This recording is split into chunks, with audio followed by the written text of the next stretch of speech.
Hello friends, అందరికీ నమస్కారం. Telugu life story వింటున్న ప్రతి ఒక్కరికి మనస్ఫూర్తిగా కృతజ్ఞతలు. అలాగే విశ్వానికి కృతజ్ఞతలు. మనీ మంత్ర 2 ఎపిసోడ్ 93. పువ్వులతో సుగంధాన్ని ఎవరు నింపారు? కోయిలకు ఆ కమ్మని గొంతుకని ఎవరు కూర్చారు? ఇంత అందమైన ప్రకృతిని ఎవరు సృష్టించారు? అప్పుడప్పుడు మనసు సేద తీరినప్పుడు మనకు ఇలాంటి ఆలోచనలు రావడం సహజం. అలాగే ఆలోచిస్తూ ముందుకు వెళ్ళినప్పుడు ఇంకా ఆలోచన రావడం సహజం. ఒక్కొక్కటిగా అలా లోతుకెళ్ళినప్పుడు మరెవరో మీరెందుకు జన్మ తీసుకున్నారు?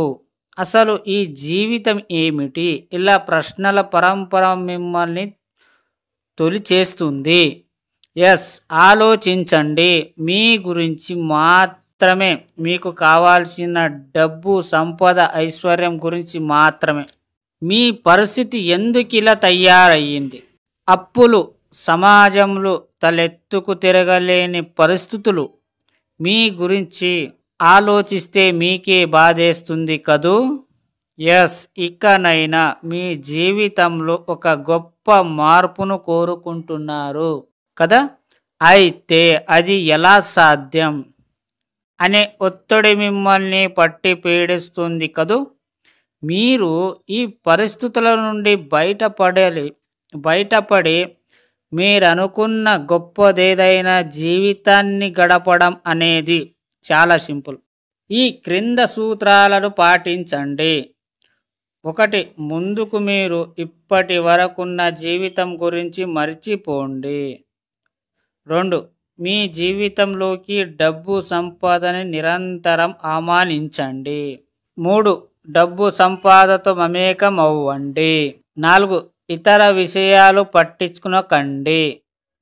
5. అవసరమైన ఆలోచనలు చేయడం, మాటలు మాట్లాడడం మానేయండి. 6. వీలైనంతగా మౌనం వహించండి. 7. ప్రతి ఆలోచనను పాజిటివ్గా ఆలోచించండి. 8. మీకు ఉన్న దాంట్లో కనీసం కొంతైనా ఇతరులకు కేటాయించండి. 9. డబ్బు, సంపద అనే పదాల్ని వీలైనంతగా ఉచ్చరించండి. 10. భయాన్ని వదిలేసి ఈ స్థానంలో విశ్వంపై నమ్మకం నింపండి. 11.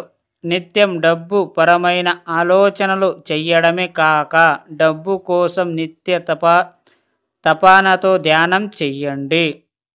12. ఒక మహారాజులా జీవించండి.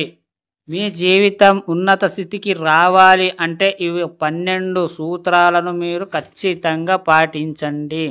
కొన్ని రోజులు పాటించండి, ఒక 40 days అలాగా. మీకే అర్థమవుతుంది మీ జీవితం గురించి. అర్థమయ్యిందా ఫ్రెండ్స్?